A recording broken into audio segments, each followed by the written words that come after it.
1 second, everybody. I'm gonna get everything set up correctly. Oh, there it is.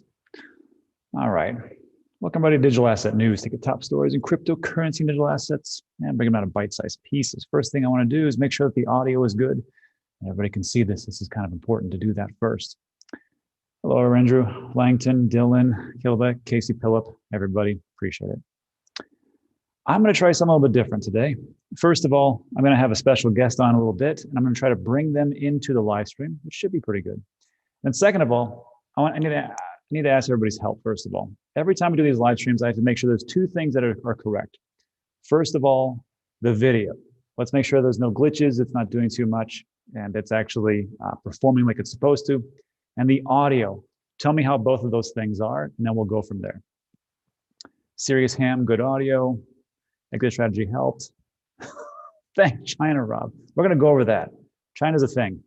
Hello, Sharon, Gabriel, Birmingham, UK. Man, it must be early over there. Audio and video are good. You know what? I was going to use my my SM7B microphone, but you know, wired headphones, as cheap as they are, seem to be doing pretty damn good. I don't understand why. So, all right, as much as this costs, I think I'm just going to put this to the side for a second. Okay. And then, yeah, once the guest gets in. First of all, thanks everybody. It is a Sunday, and what a day, huh? Anything going on? No, nothing. Okay. Well, that was good. So thanks for stopping by. I appreciate it. If you like the video, give it a thumbs up. No, I'm just kidding. There's some things going on, right? There's a lot of things going on, and one of those things is, well, the market seems to be going down just a little bit. And I have to tell you, usually on this channel, I'm pretty unflappable, honestly. I'm pretty much just like, another dip. We call it a Tuesday. You know, in the traditional markets, people are going to be jumping out of the windows. But, and you know, that's pretty much how I've been pretty much since after 2018, when I figured out, hey, crypto is not like traditional markets, and we really need to pay attention and just say, not a big deal. However, today I made a mistake, and I'm going to tell you that mistake in a second. But I'm going to bring you back a little bit and just talk about what happened. So, been doing a lot of different things, been under a lot of different stress, a lot of things are going on in the background, and you know, so had a great day yesterday. It was a beautiful day. Hang out with some friends and family and stuff. It was awesome, right? Did a little bit too much last night. That's why my voice may be a little bit jacked up, but it is what it is. And the mistake I made today, I will just tell you this, is when I woke up, the first thing I did was take a look at my text messages. And that's never good, right? When you get up, it should be just like, you know, just let the day kind of come to you and just see and just relax a little bit and then kind of ease into it. But guess what? Look at the text messages, everything's going wrong. Okay. So this is going wrong, that's going wrong. And then the market. And then, of course, what's going on with Bitcoin, what's going on with cryptocurrency, and blah, blah, blah. And I'm like, I don't know, let me take a look. So I took a look, and then I took a look at some articles. Then I watched some YouTube videos. And I have to tell you, the screw up on my part was doing this. And tell me if you've fallen victim to this, where you watch something, you're like, oh, that has merit. And then you watch something else, like, oh, that makes sense too. Then you watch something else, and you're like, oh, okay. And then before you know it, you have all these different ideas, and you're like, holy smokes, maybe this is it. Maybe the bull run is over. Maybe I was incorrect in some things. And then I almost punched myself in the mouth for thinking that. I was like, what the heck just happened there? And I got it. It's because sometimes when we get into certain things, especially in the crypto market, and we've done all the research, right? If you're here right now, first of all, welcome. Second of all, if you're new to this, let me just bring you along a little path and just tell you that these are the types of things that are normal. These dips, these valleys, these pumps, these dumps, these whales, these exchange fees, everything that we're doing right now is pretty much the norm, right? And sometimes you get a little rattled, but then you have to just take a look back and go, let's take a look at what's really going on and then go from there. And that's what I did. So I didn't have to punch myself in the mouth, which was good. And, I mean, thankfully, my jaw maybe is a little bit stronger than Ben Askren. Guy got knocked out last night, didn't know. Just kidding. It was a good fight. And and it goes back to what we've always said, right? Dips are good. Pullbacks are healthy. Who just said that? buy the dip, right? And then you just go, well, this is the same thing I've been doing the whole time. And then when you take a look at it, you go, okay, well, where are we going in this trajectory? Well, I am not Nostradamus, but I can tell you like this. Never underestimate the power of greed and never underestimate the power of groupthink. And we'll go over that in a second. So first of all, thanks for coming by. Let's jump in, shall we? Let me share my screen right quick. And then another thing is things don't change, right? Today, it's kind of crappy here in El Paso. It's like 50 degrees, something like that. It's always the same thing. Wake up, walk the dogs, take a dip in that freezing cold pool. And I know people are like, is that a green screen? No, it's not a green screen. It's an actual pool. And then we go from there. All right, let me share my screen, shall we? And share. Oh, there I am. Jeez. My head's enormous. All right. So this right quick, this was a pretty good piece of information. I think people have already talked about this, liquidations. I just thought it was interesting. This is from CJ, my man over there at Market Rebellion. And I think we've heard about this, but I'm just going to go over this quite quickly. Okay. And what we got? Let me break this down here. So this is from bybt.com, and it can show you what liquidations are and what's going on. And in the last hour, we've had, 17 million liquidations, which you think is a lot, which it really isn't. Then you got a 4-hour, 109 million, 12-hour, almost a billion. And in 24 hours, there's $10 billion that has been liquidated. Now, here's the thing. I'm not a trader. I sure as heck don't do leverage trading. I think it's destroying the market. I know what I'm going to get crucified for saying that, but I'm just telling you, a lot of you don't know what the heck you're doing as far as leverage trading. You can do whatever you want to. That's fine. But when I see these leverage traders, I'm like, Jesus. And then when I talk to traders who are really good at it and know even what they're doing, they're like, I don't touch that stuff. So, I mean, do whatever you want to. I'm just, this is not financial advice. Gamble all the way that you want. But I got to tell you, kind of hard to see that. And then we're going to go over some different things about there is a rumor of a crackdown from government agencies, from traditional financial institutions that were doing money laundering. We're going to talk about in China, there was a shutdown of some mining operations because of different issues, then some other things. But what I really need to do is bring in this guy. Let me just stop sharing my screen for a second. And admit him. And what I need to do real quick, who is this handsome devil? Whoa, are we live? No, no one's watching. It's okay.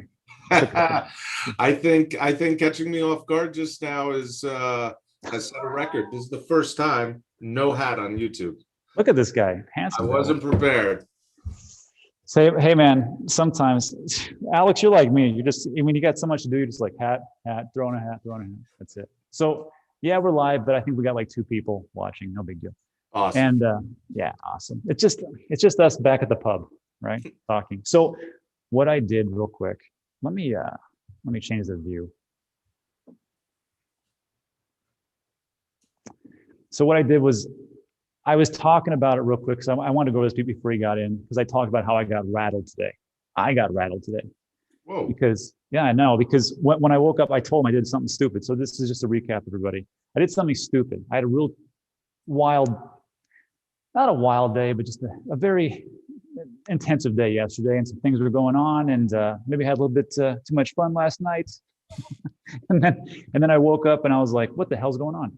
And all of a sudden, text message. Then you take a look at the market. Then you watch some YouTube videos. You know, experts tell you what's going on. You know how that goes, Alex. And I was like, shoot. And I thought to myself, man, maybe I overthought this whole bull run. Maybe it's going to end differently. Maybe it's not going to be like it was last time. And then I said, I just got rickrolled. I can't believe that just happened to me. And I almost punched myself in the mouth, because we have to just take a step back and look at the facts of what's going on, and then just go from there. And the last thing I said was, never underestimate the power of greed and groupthink. And those are the big things. So, my man, tell us what's going on, because for those who don't know, this is Alex Mascioli, former head of institutional investment over there at BQuant. Dealt a lot with those hedge fund managers and all those billion-dollar players and whatnot. Now he is the CEO and owner of Trade the Chain Sentiment Analysis. And I invited him on just to give a little perspective of what the heck is happening here. Al, what do you got?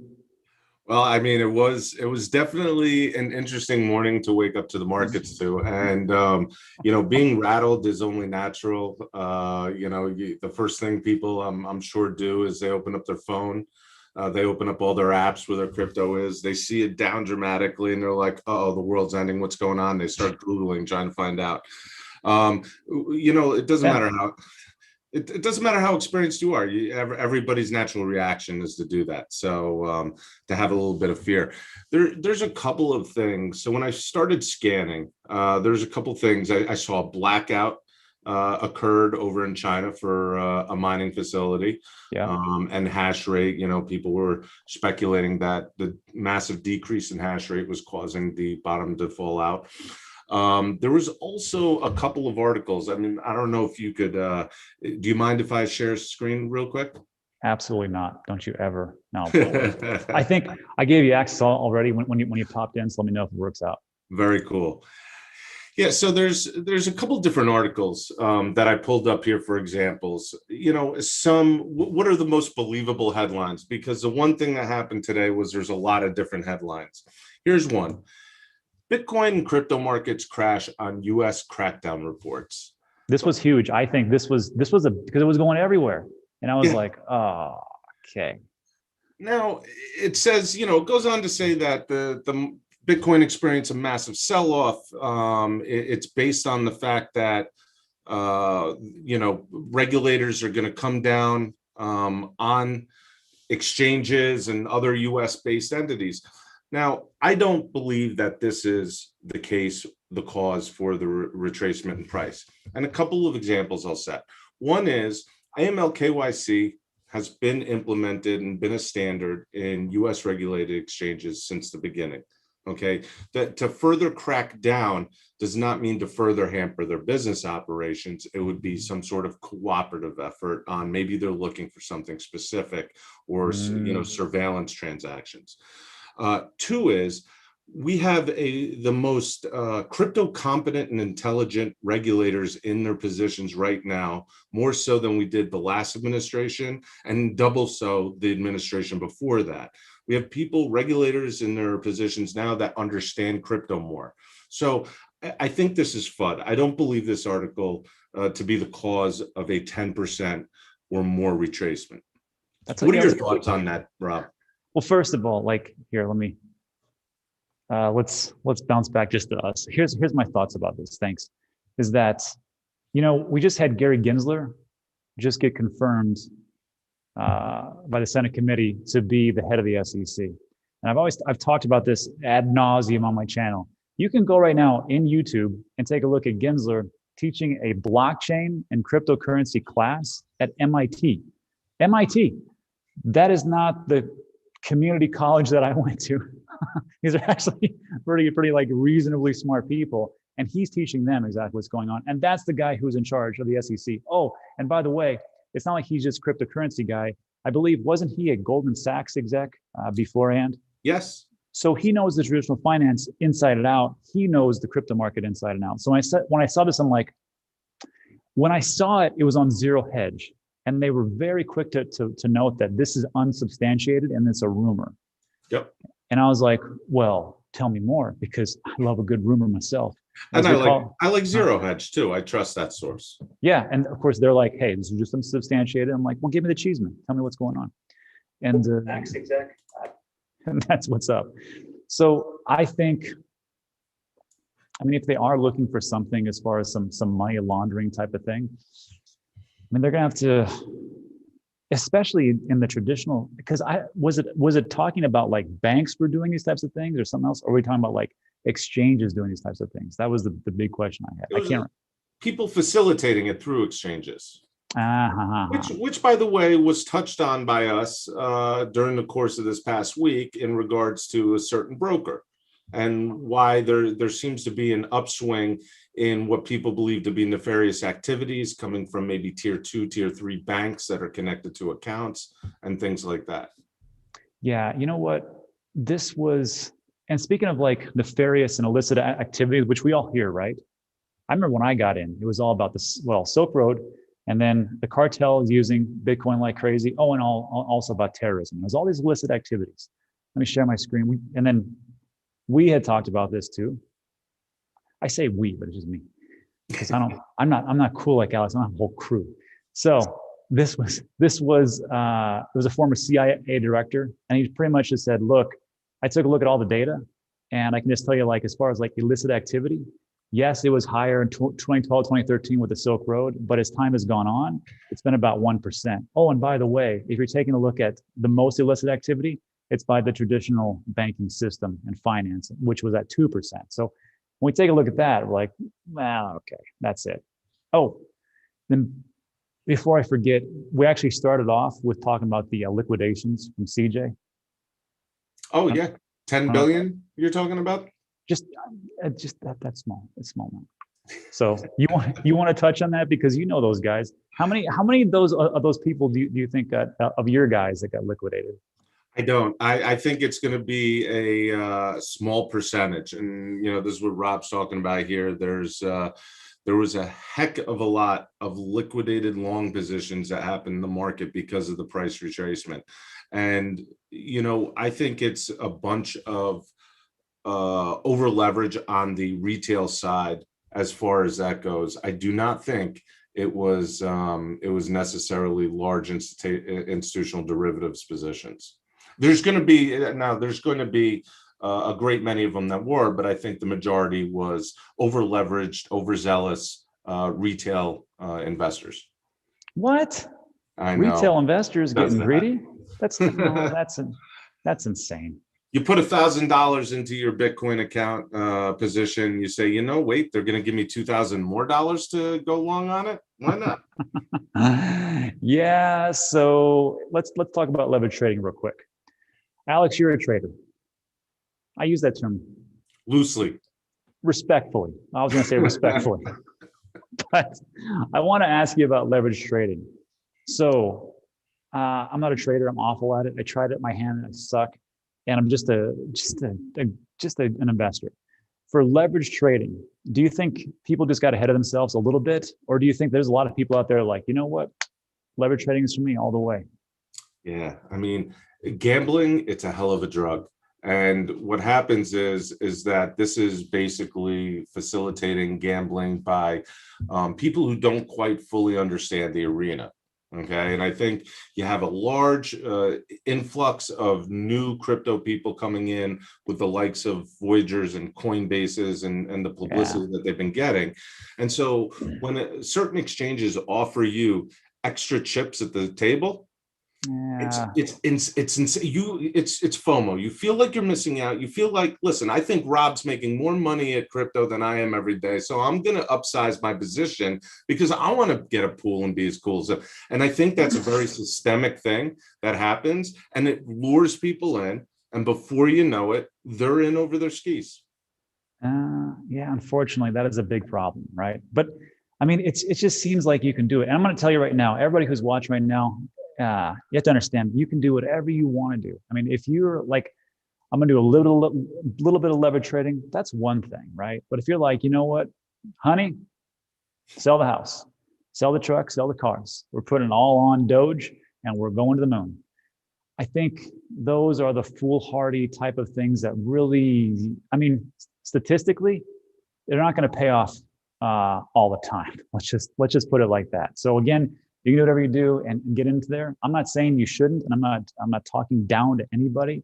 I'm just saying you got to be careful because in the blink of an eye, you just lost, a big portion. And I'm sure a lot of people didn't expect Bitcoin to go down this far, this fast, and 10 billion people get, liquidated like that. That's insanity, truly insanity.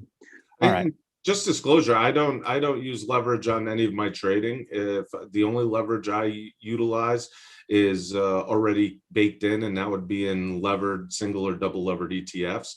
But the rule of thumb is any money that I lose is the money that I principally had. So I don't owe anybody in case of a dramatic sell-off. Yeah, perfect. Sound advice, right? If you want, and then I just do, again, guys, it's the same thing. It's the same thing for me, right? I have a position, I do a little dollar cost averaging in, and then I try not to FOMO into anything too hard. I'm guilty as much as the next guy, but over time I've learned. So today, again, we take a look at the facts and we want to say to ourselves, okay, this is what's going on. Has this happened before? Yes, it has. Will it continue to happen? Yes, it will. Do I think it's going to go a little bit higher? Sure, why not?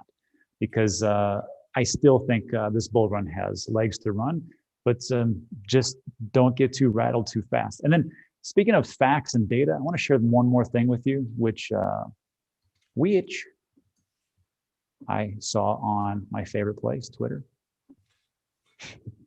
I want to talk about this real quick.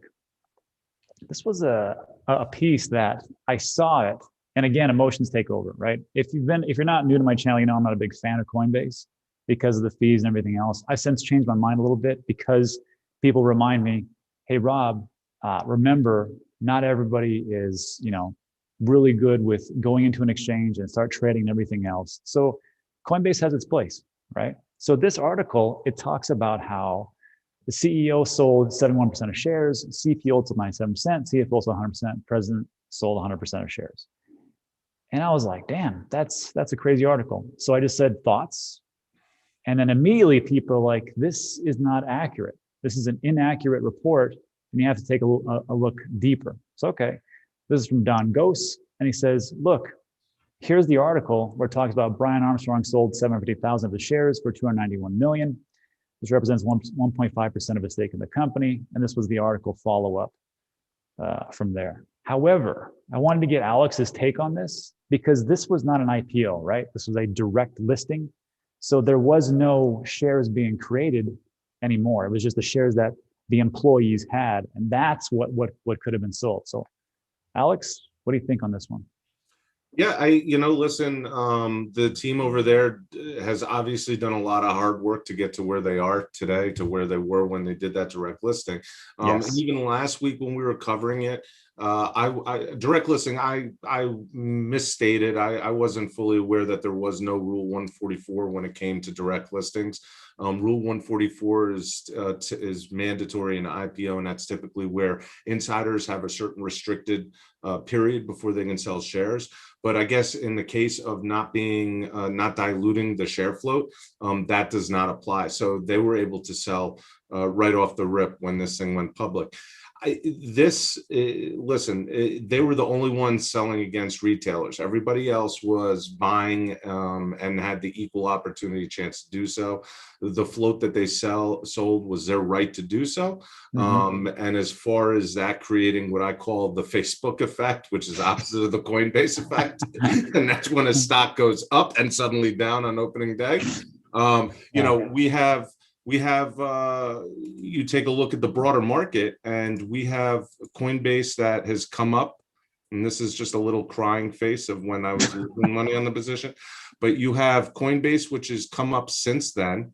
But you also look at its peers, and those four charts are all equity stocks that have Bitcoin exposure. They all found the same pattern. Okay, no one was immune to the night before's TD Cell 9 that brought the market down. But as far as the Coinbase team sharing, guess what? Think of it like this. You don't have much more of that to worry about if you decide to buy in. Yeah, that's a good point, actually. So so that's one of those articles where I'm like, I just need a little bit more input from it. And no one's trying to spread FUD, but I think if we don't talk about these articles and flesh it out, then it just becomes underground. And then people, they might go with it. So I want to bring it out in the open as much as possible, discuss it, and then get the right information. I think that's the best options. I think, anyhow. And then go ahead, Al. I want to share one entertaining thing. This is where I want you to talk about it. All right. The old question, if you invested $1,000 yeah. in 5 coins 5 years ago, and here are the coins right here. 5 years ago. Which one of those would you have realistically invested in? 5 years. I'm okay. So 5 years ago, I have $1,000, right, to invest in whatever I want to. Okay, so when I first got into crypto, I was a big Bitcoin and XRP. Big, right? People are like, it's a banker's coin, you're a moron. I'm like, well, I can't debate that. And then, so to me, I would have put it in those, I would have put it in Bitcoin, XRP. And 5 years ago, was it, I don't know how much, Ethereum, I probably, not that much, because I really don't know about it. And then Dogecoin, probably because I'm a little bit of a gambler. And I would have split it up. I probably would have put 500 in Bitcoin, 400 in XRP, and like 100. But if I had to go all one in on one thing, probably, back then I was pretty much a gambler. I would have done XRP. I would have done XRP. I know. Really? Yes, I would have. Okay. All right. Interesting. Well, I mean, it's no surprise here. Dogecoin would have topped that list at $1.03 million in return over 5 years. But then again, if that article had come out about 2 weeks ago, that would have been a different number. Hey, throw those numbers up again. I want to take a look at those. God damn it, that's crazy. Litecoin, I mean, obviously the poor loser in that category. Yeah. So Ethereum would have been, so $1,000 would have been $250,000, 273,000. Bitcoin would have only been 148,000, but sustainable and nice on a trajectory. Litecoin, 87,000, that sucks. XRP, yeah, that's it. Doge 1.03. Okay. So it's amazing, right? Who would, first of all, if you chose Dogecoin, put it in the comments section right now that you knew it the whole time, baby. You're like, you know what? It's going to the moon. I know exactly. The technicals are sound. The team is fantastic. Partnerships are out of the roof. Tell us how we missed Dogecoin. I just missed it. Oh, and then before I go on, because I want to talk about a great quote, which I think is going to sum up the whole thing about investments and things like that. I want to share this with you, which was, oh, that was my quote, but trade the chain. So I am the king of the shills. We all know that, right? But this really does make sense. The last 4 days, I start every video on by saying the same thing. Well, digital asset news, let's go over the markets, right? Talk about the stories and I go to the markets. Every single time we have gone over trade the chain, I'm going to go to coins right now. It might be a little bit different. Yeah. We had a massive run of this, right, Alex, right? I mean, the last 4 or 5 days, it was a pretty big, I mean, I think we had like $100 billion into the market cap. However, every single time we'd come here, the sentiment, hourly and daily, it was all bearish, at least the top 20. And you can go back and take a look at those videos. Now it's a little bit different because we've already had the dip. And people who have been in here for a long enough time know what goes down will come up, just like the weather in Houston. So now I just want to say, like, this, when people were asking me, like, Rob, that doesn't make any sense. We're going up to the moon. It's Lambo time. This is incorrect because the sentiment isn't right. And I was like, no. People have been around for a long time, because where we get this sentiment is, this is Trade the Chain. They're one of 5 different cryptocurrency companies that has a direct API into Twitter. They pull all that data. They scrape the webs. They scrape the exchanges, their different listings, the Twitter accounts, their blog posts, and then they give you a score from all this data. And I'm like, look, I think it's right. And I think there's going to be a big problem coming up. And sure as heck it is. You know, you could tease the folks and toggle that 1 hour projected sentiment to the top ones. You trying to take my title, Alex? I'm sorry. Okay. You're really coming up. I got to watch out. Okay.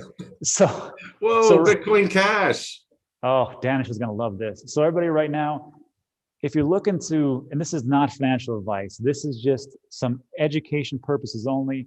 Our piece is only one small part of that piece for the whole pie of where you should get all your information. But I will say this, with 90% accuracy, this middle number right here where it says 8.16%, This is what they are projecting in the next hour for Bitcoin Cash to go up. It is 11:45 a.m. It is, and everybody asks me, why don't you ever know the date? Because I don't know the date. I always forget too, man. It's the 18th of April. Let's see how far Bitcoin Cash goes up. Litecoin, 7%. Grin, 5%. Mana, which is one that I'm seriously looking at into adding into my portfolio, 4.5%. Steam, holy smokes, 3%. And Compound, Cream Finance, Singularity, Electronium, and XRP. Rob, this, I got to interrupt this before you switch, because this has been what the case has looked like for the top of the coin screener page since the and just before the Coinbase IPO. And it was coins that are not regularly seen up there, like the Bitcoin Cashes, like the Litecoins. And before, there was even Ethereum Classic, which topped this chart for a whole day. Now, what? Yeah, exactly. I was confused. I was wondering what's going on. And after we started looking through the data and kind of sharing notes, we came to the conclusion, I could be completely wrong, that this was because of all the new eyeballs that were now looking at crypto, and especially because of the Coinbase thing. But they were looking at coins they may not be familiar with, but they had like Bitcoin in the name, or they had Ethereum in the name, and things like that. So we usually don't see these coins at the top at all, ever. Yeah. Well, it makes now it's starting to make sense. I got you. And then, hey, real quick, I'm going to jump back to. I'm going to toggle this. One thing I'd like to note, though, is that see the daily sentiment in the last 4 or 5 days, it was bearish. Now, because of this dip, we're neutral to some bullish to very bullish, depending on the hour, and then a little bit bearish. It's a mixed bag. I'm more hopeful now, moving forward, because we had this correction. Like they talk about, corrections are healthy. But I will say this: it was nice to get rattled, and it sounds weird, but it was nice to get rattled a little bit, because now when I think about these things, I can go, okay, I got rattled. I took a look at exactly where I think the market is going. I can take a look at the data. I can take a look at all the information I should actually know and really dig into, and just make a better choice from here. Do I think that the market's going to go from 2 trillion to 5 trillion tomorrow? No. Maybe. No, I'm just kidding. It's not going to. But I will say that these corrections, I think, are still healthy. When is the bull run going to end? I have no idea. And that is why it's important to have an exit strategy at some point. Things will not go up forever, and you have to protect yourself and make sure you do the things that are the best thing for you and your family, which leads me to like one of my last points. I'm going to give it to Alex. I've been talking too much. This is a great quote. CJ always says this. I always sell too soon. Or when asked how I made his fortune, Rothschild said this. Rothschild, I never invest at the bottom, and I always sell too soon. And that is just the truth, right? If you think that you're going to time these markets, you can get lucky and you can do it. I did it one time. It was amazing. I thought I was a genius, but I was just lucky. And that, I think, is where all the money is made. You're never going to sell the top. You're never going to buy at the bottom. Just get in with those ranges. Have your plan of action, your exit strategy, whatever you think it is. Make sure that you contact your exchanges now. If you're going to cash out, make sure those limits are raised before you run into that problem. Make sure that you don't have some wacky ass coin that you got that you think that you're going to be able to swap on Uniswap, because when things go crazy and wonky, everybody's getting out, you're not going to be able to swap on Uniswap. Just make sure you're protected. And that's the spiel of the day. Yeah. Alex, what do you think, man? I think it's a good spiel. Yeah. Listen, things, all things 100% of the time rarely ever go as planned in crypto. So, to what you're saying, if you're playing with money that you may need next week in real life, plan for it. Plan for getting it out. If you are looking to get into a trade, make sure you have dry powder wherever you're going to go trade. Don't suddenly try to set it up on the day of. Be prepared, and be prepared for those losses and those big wins. So, no, smart move. You always give sound advice, and that's why I like watching your channel, Rob. Speaking of which, if you want some insider type of information, that's why I watch Alex. Check him out at the Alex Mascioli Show. He is. Let me show you something. Let me show you something. I'll show you. Let me share my screen. Make me sound like a circus, the Alex Massioli show. Alex Massioli. Welcome everybody, boys and girls of all ages. So if you scroll down, oh, here's all the people I watch actually. And of course, you know, past the monstrous amount of shilling that I do in all my links, you will see my channel recommendations. Alex is the first one. I try to never miss a show. Sometimes I miss one or two, but I mean, he is the guy, and it always boggles my mind where I'm like, when I met Alex, he had like 600 subscribers. I'm like, what the hell? This is crazy, because those whales that you guys are always hearing about, he talks to those guys. So I'm like, why don't we just listen to him? So check out his show, Alex Massioli. On top of that, Alex Becker. Oh, if you want. Oh my God. Hold on. I heard you playing, I watched your video of Waiting for Simon Yu. And I think it was this Alex Becker gentleman you were listening to. Yeah, I was laughing right along with you. So if you want a dose of reality, he was one of the ones where he was actually very serious today. He's like, I don't think the market, whatever else, it's good to get a different opinion so you aren't living on hopium, right? You have to get all his opinions to make sure you make the right decision. So these two guys, Coin Bureau, Hashoshi, Mike the Investor, this was the guy who turned me on to BTT along with my friend George, and he finds a lot of low cap gems. Crazy for cryptos, that's Dave. Crypto Nobs in the Bitcoin family, that's from Diddy, who did the exact opposite of what I'm always talking about. That guy did go all in early 2017. He sold his house, his cars, his kidneys, and he just bought Bitcoin. And that's it. So check out those guys, and that's the big thing. Hey, do you want to how about this? Alex, have you got time today? Yeah, I got all the time in the world. Well, how about this? Let's do a follow-up to what's going on in the market and see how it goes on later, and if we get any more information out there. And then we'll do a live stream over on your show.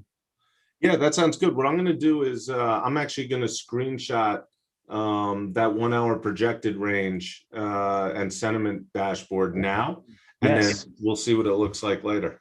Yeah, so people can either call us geniuses or liars or shills. Most people just call us shills, but who knows? Hey, look, man. When we talk about, I only try to talk about the best products I can possibly find. Invest in people, and it works itself out, right? I'm just going to say, listen, this is a paid promotion by Bitcoin. Bitcoin paid us to say that Bitcoin's going to do really well, and you should hold on to your Bitcoin. Satoshi Nakamoto called me personally, and she said, listen, Rob, I need you to talk about my Bitcoin a little bit more because it's going down. I'm like, you know what, ma'am, that's fine. I will do that. Don't you worry. And then she goes, thanks. And I said, I'll see you in Ohio. That's where Satoshi Nakamoto is. I know this person. Before we go, let me ask you this question, Rob. What is the single most important, worrisome thing with regards to crypto that is on your mind today, yesterday, tomorrow? Yeah. This is what I've been thinking about. I'll show you exactly what concerns me. So you know how we know these 4-year cycles, 12, 13, 14, 15, you got a halving all-time high dip, and hopefully the next one. This is what concerns me with these charts. Everybody talks about these charts. And the one thing that concerns me is that so do all the whales, and so do all the manipulators, and so do all the people that have a lot into crypto. So in my opinion, and this is just the thing that concerns me, is that everybody's talking about how the bull run's going to end in October, November, December, January, February, somewhere around there. Maybe you just get a bunch of manipulators and whales and things like that, and they just start either putting out FUD stories, or they start selling off like crazy because they go, you know what, we're going to do a preemptive strike and just tank it. And then before you know it, you don't really have this bull run. You're like, what the heck happened? I thought we were going to wait till whatever. And it just gets backed up a little bit. That's one of the things that concerns me, because you can never underestimate greed and groupthink. That's what I'm talking about. Yep. So like with that, you never know about these manipulators. And people always talk to me like, Rob, you're a moron, you're an idiot, you don't understand. It's going to stabilize because of all these institutions that are there. Look, that could be true for maybe Bitcoin, but if everything starts to crash like crazy, I think they will sell at some point. So this is why I'm always talking about the, a ladder exit strategy. Just start to, get out a little bit as time goes on instead of going, you know what, I'm going to hit the top, baby. I know what it is. That's one of those things that concerns me at some point. But then I think, you know what, greed is a hell of a thing. So maybe people will just write it all out. And that brings me to my second part and last time I will speak, so that you can go first, winner. Is that you've said this plenty of times, you've disclosed this plenty of times. You bought very high up in the market in 2017. Yeah. And like the rest of us, you didn't quit. You waited through 3 years of a long winter. Yeah, not smart. Do you have I love the fact that you just got a super chat from a guy named Doggish Doge. That's awesome. What? Thank you. I gotta make sure I check these out. Okay. Doggish Doge, thank you. Much appreciated. Okay, your question will be answered for that right after mine. Hold on. So let me ask you this: is greed going to set in with you? Are you going to try and wait because of greed to the last possible moment to sell or exit your portfolio for maximum value and possibly wait too long? Or are you going to exit in stages prior to and maybe sit back and be like, listen, I didn't get the top, but I'm okay? So great question. And even as we're all fallible humans, right? All people. There is no perfection out there. It just doesn't happen. So even with the exit strategies that I put forward, even the price predictions that I have, as I see the market go up, I'm like, I can wait. I can wait. And I even did a video about this. I think it was a couple months ago where I said, I'm having a hard time cashing out. And then I did that and it was kind of like a soul searching thing. And then I realized hey, if I don't do the things that I say I'm going to do, then I'm just a hypocrite and I have to do it. So I pulled to my wife actually, because, wives, they're the ones that keep you grounded and they got a hell of a lot more intelligence than you do. Look, here's what I got. Here's what I want to do. Here's the exit strategy. I want to get out 50% of Bitcoin, 80% of alts, because I think the crash is coming. And I was like, I need you to take a look at this. I need you to keep me straight. And she goes, oh, I'll keep you straight. And that was it. And then so far it's been pretty good, buddy. Huh? I know that firsthand. I mean, dude, if it wasn't for her, Jesus Christ Almighty, that's all I'll tell you. But yeah, good thing. So I'm going to ask you the same question, Alex, because I know when we were in Puerto Rico and we were playing those crap stables. Oh yeah. I was oh, Alex is. He knows what he's doing. So same thing with you, because I know you were talking about that you're getting out. What's the percentage? What's the time frame? What's the strategy? Yes, absolutely. I mean, we did a episode. I think that my time will run out end of November into December. I know a lot of people are speculating January, February. I think it's going to be slightly earlier than that. Mm-hmm. I also, listen, there's going to be, okay, here's the thing. Most people who are serious crypto investors are fiat poor. Okay. So when it comes to, say you need some money, mm-hmm. Question, do you sell one asset that you think is going to either underperform or stay stagnant, or do you equally sell off parts of the portfolio across the board to equal that sum? Question for me. I'll tell you this. Here's what I got. So this actually came to realization when I was in Puerto Rico. Let me share something. Let me share my screen. Doggish Doge, we're going to get to your question in a bit. Underneath here, there is a link to Celsius. And here's my example. When I was in Puerto Rico, we were looking at condos and we wanted to buy this condo as an investment property. And remember what Alex just said is true. When I am crypto heavy and I am fiat poor, this came to a head at this point because we were trying to get this condo. Wish I had some more pictures of it. We're trying to get this condo and there were so many bids on it that were like, you know what, we'll trump everybody because we don't want to go to the banks. We're just going to offer cash. And all of a sudden, just like this, and it always happens. When you offer cash, people are like, let's do it. Because they don't want to wait 3 months for you to get approved for the bank, especially in Puerto Rico, to get this one. And now they can use that cash and buy whatever else they want. Here's the problem. Didn't have any cash. I had some cash in my business accounts, which was enough to pay for my portion, but I was still short. So what do? So I have an option right here to take a huge capital gains tax and sell a couple of Bitcoin, get that cash, transfer it over, because it's the only market that's 24/7 liquid, right? And it's not like the banks are going to help me out to get a bunch of money because they suck, except for USAA. I still love them. They're great. So what did I have to do? I had to go to Celsius and I said, look, I need a loan. They go, what do you want to do? I said, well, I need X amount. And I'll just tell you, like they said, look, if you need 50 or 100,000, give us, if you want to do 50,000, you got to give us 2 Bitcoin right now. But you're going to get the percentage to be 8%. I was like, yeah, it sucks. They, okay, well, if you don't want to do that, then give us 3 Bitcoin and it'll be like 5%. I was like, hey, 5%, I don't know. Okay, we'll give us 4 Bitcoin and it'll be 1%. What? Yeah. 4-to-1 collateral. Mm-hmm. Collateral, 4-to-1. And I said, okay, it's 1%, right? I go, okay, how long is it going to take? Because I need to get this thing done now. They go, it'll be done within 24 hours. It's like, you guys are full of it. Guess what? Did it, put it all in, came over here, got the collateral, everything was good. Came back to the States, got the money that I needed because the bank wouldn't release it. And then off we go.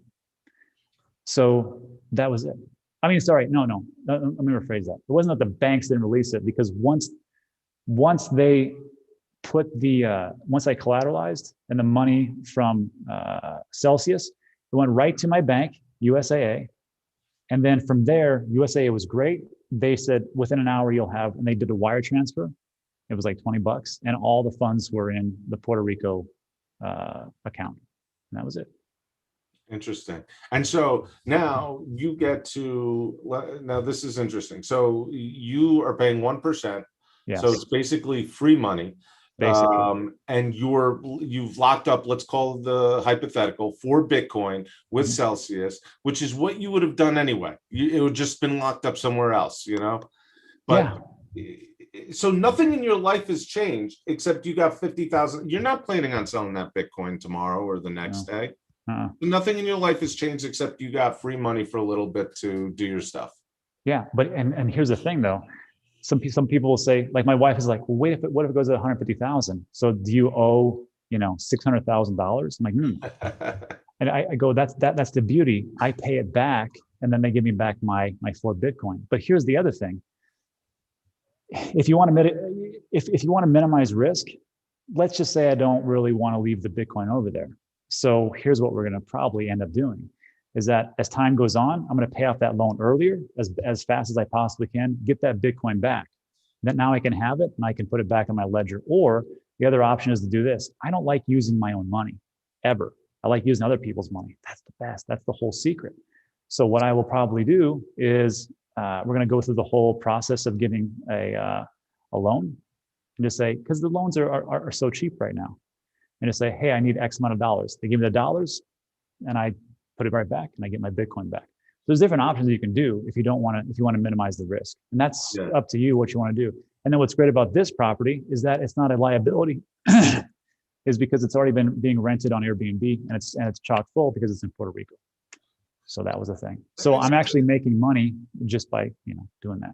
And not to mention that you don't have to worry about liquidation at 4-to-1. I mean, that would be the end of the world, basically. So yeah, and that's a good point. Because the liquidation, I looked at the paperwork. I would only get liquidated if Bitcoin goes to $18,000.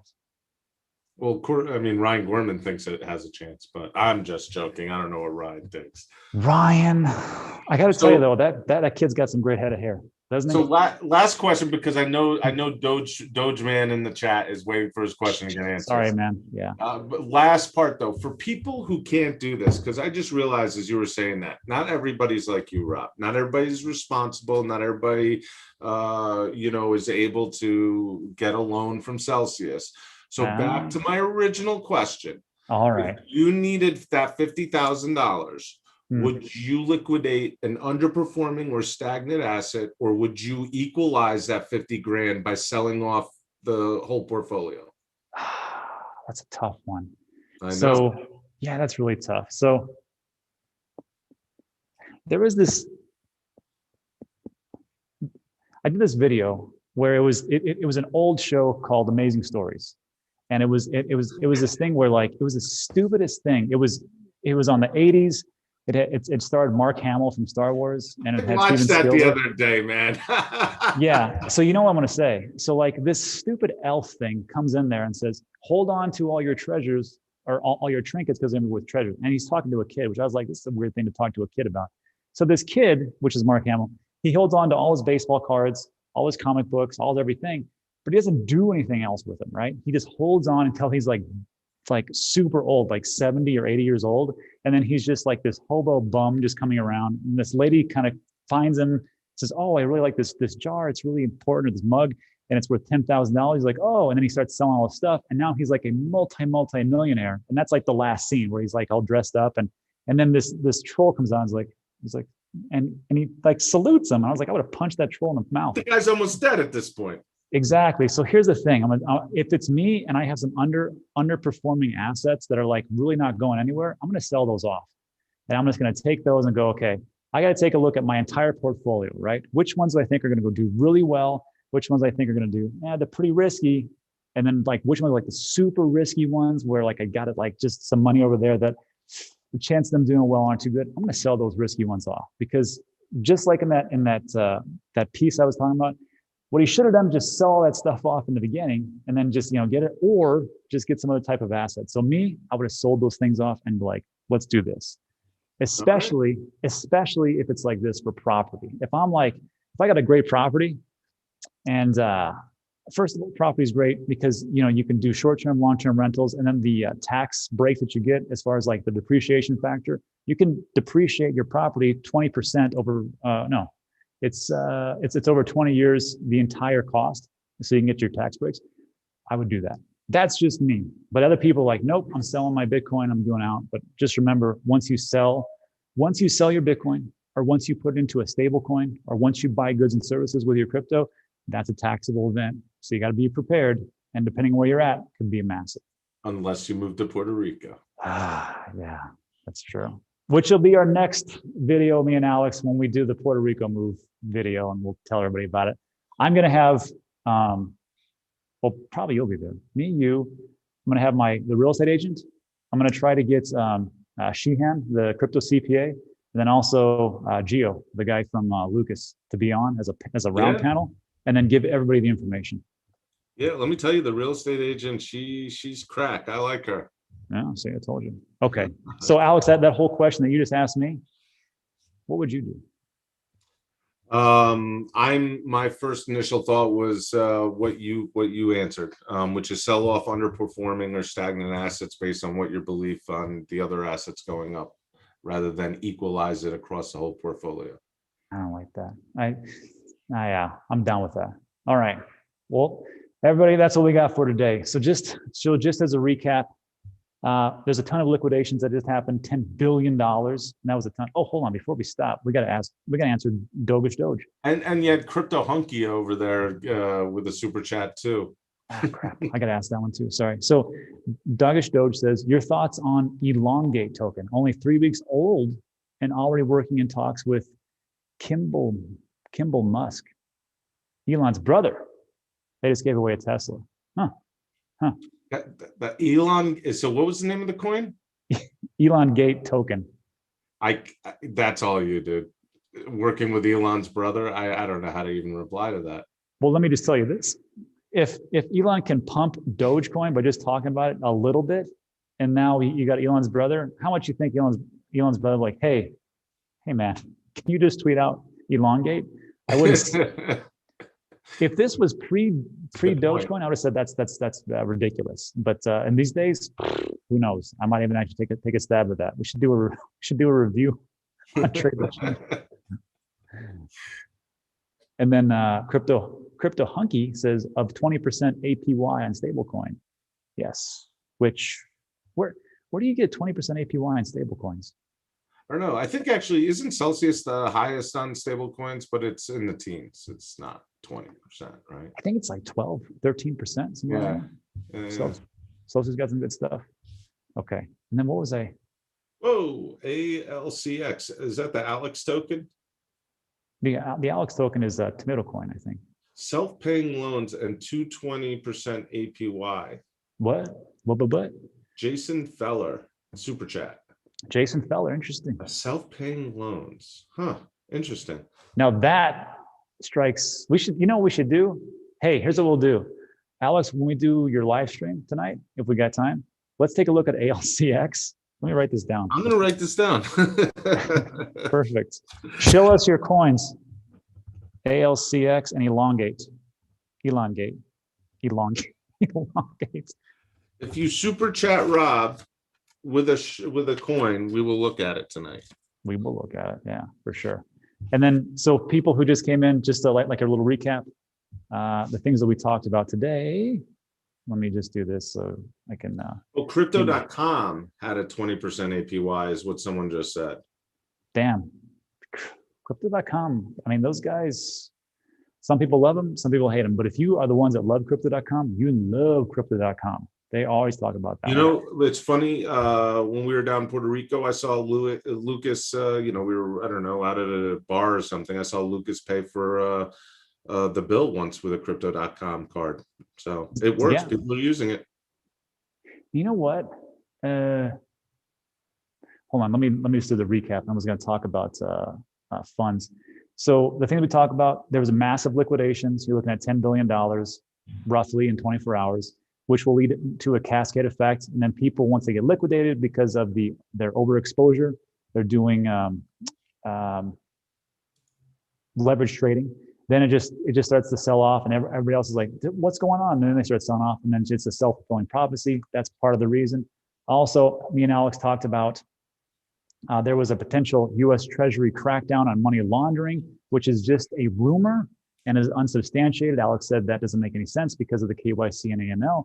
So once this rumor gets fleshed out, then we'll see. But right now it's unsubstantiated. And then also there was a blackout in China, which was actually 2 days ago. So there's a blackout in China, which affected the hash rate power of Bitcoin mining.